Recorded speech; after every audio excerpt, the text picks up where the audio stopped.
स्वतंत्र चेतना ही आनंद का मार्ग है।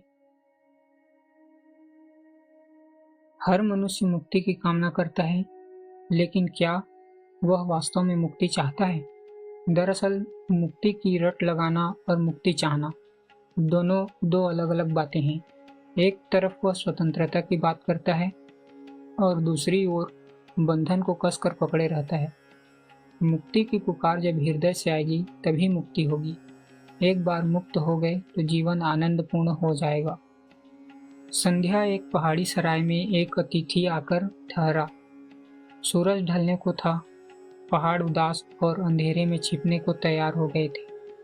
पक्षी अपने निबिड़ में वापस लौट आए थे। तभी उस पहाड़ी सराय में वह नया अतिथि पहुंचा।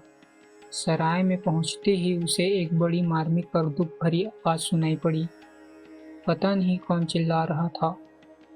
पहाड़ की सारी घाटियां उस आवाज से गूंजने लग गई थी। कोई बहुत जोर जोर से चिल्ला रहा था, स्वतंत्रता स्वतंत्रता स्वतंत्रता। वह अतिथि सोचता हुआ आया, किन प्राणों में यह आवाज उठ रही है? कौन प्यासा है स्वतंत्रता को? कौन गुलामी के बंधनों को तोड़ना चाहता है? कौन सी आत्मा यह पुकार कर रही है, प्रार्थना कर रही है? और जब वह सराय के पास पहुंचा तो उसे पता चला यह किसी मनुष्य की आवाज नहीं थी। सराय के द्वार पर लटका हुआ एक तोता स्वतंत्रता की आवाज लगा रहा था। वह अतिथि भी स्वतंत्रता की खोज में जीवन भर भटकता था। उसके मन को भी उस तोते की आवाज ने छू लिया। रात जब सोया तो उसने सोचा, क्यों ना मैं इस तोते के पिंजड़े को खोल दूं ताकि वह मुक्त हो जाए, ताकि इसकी प्रार्थना पूरी हो जाए। अतिथि उठा। सराय का मालिक सो चुका था। पूरी सराय सो गई थी। तोता भी निंद्रा में था। उसने तोते के पिंजड़े का द्वार खोल दिया। पिंजड़े के द्वार खोलते ही तोते की नींद खुल गई। उसने जोर से पिंजड़े को पकड़ लिया और फिर चिल्लाने लगा, स्वतंत्रता स्वतंत्रता स्वतंत्रता। वह अतिथि हैरान हुआ। द्वार खुला है, तोता उड़ सकता था, लेकिन उसने तो पिंजड़े को पकड़ रखा था। उड़ने की बात दूर, वह शायद द्वार खुला देखकर घबरा गया था, कहीं मालिक न जाग जाए। उस अतिथि ने अपने हाथों को भीतर डालकर तोते को जबरदस्ती बाहर निकाला। तोते ने उसके हाथ पर चोट भी कर दिया, लेकिन अतिथि ने उस तोते को बाहर निकालकर उड़ा दिया। निश्चिंत होकर वह मेहमान सो गया और अत्यंत आनंद से भर गया। एक आत्मा को उसने मुक्ति दी थी। एक प्राण स्वतंत्र हुआ था। किसी की प्रार्थना पूरी करने में वह सहयोगी बना। वह रात सोया और सुबह जब उसकी नींद खुली उसे फिर आवाज सुनाई पड़ी। तोता चिल्ला रहा था, स्वतंत्रता स्वतंत्रता। वह बाहर आया, देखा तोता वापस अपने पिंजड़े में बैठा हुआ है। द्वार खुला है और तोता चिल्ला रहा है, स्वतंत्रता स्वतंत्रता। वह अतिथि बहुत हैरान हुआ।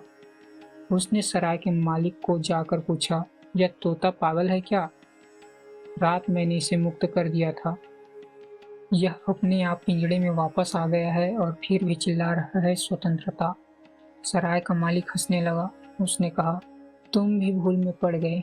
इस सराय में जितने मेहमान ठहरते हैं सभी इसी भूल में पड़ जाते हैं। तोता जो चिल्ला रहा है वह उसकी अपनी आकांक्षा नहीं, सिखाए हुए शब्द हैं। तोता जो चिल्ला रहा है वह उसकी अपनी प्रार्थना नहीं, सिखाए हुए शब्द हैं, यांत्रिक शब्द हैं।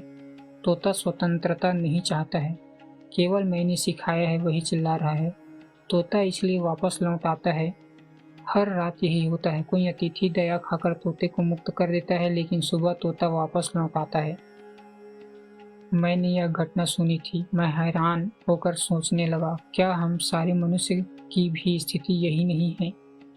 क्या हम सब भी जीवन भर नहीं चिल्लाते हैं, मोक्ष चाहिए, स्वतंत्रता चाहिए, सत्य चाहिए, आत्मा चाहिए, परमात्मा चाहिए?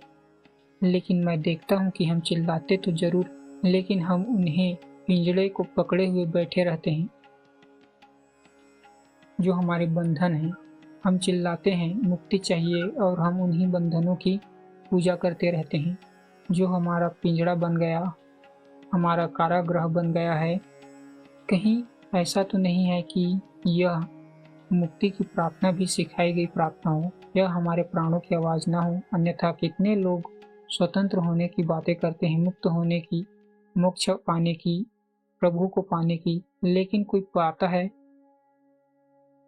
पाता हुआ दिखाई नहीं पड़ता। रोज सुबह मैं देखता हूँ लोग अपने पिंजड़े में वापस बैठे हैं, अपने कारागृह में बंद हैं, फिर निरंतर उनकी वही आकांक्षा बनी रहती है। सारी मनुष्य जाति का इतिहास यही है। आदमी शायद व्यर्थ ही मांग करता है स्वतंत्रता की, शायद सीखे हुए शब्द हैं, शास्त्रों से, परंपराओं से, हजारों वर्ष के प्रभाव से सीखे हुए शब्द हैं। हम सच में स्वतंत्रता चाहते हैं? और स्मरण रहे कि जो व्यक्ति अपनी चेतना को स्वतंत्र करने में समर्थ नहीं हो पाता, उसके जीवन में आनंद की कोई झलक कभी दिखाई नहीं पड़ती। स्वतंत्र हुए बिना आनंद का कोई मार्ग नहीं है। स्वतंत्र चेतना ही आनंद का मार्ग है। सौजन्य ओशो इंटरनेशनल फाउंडेशन।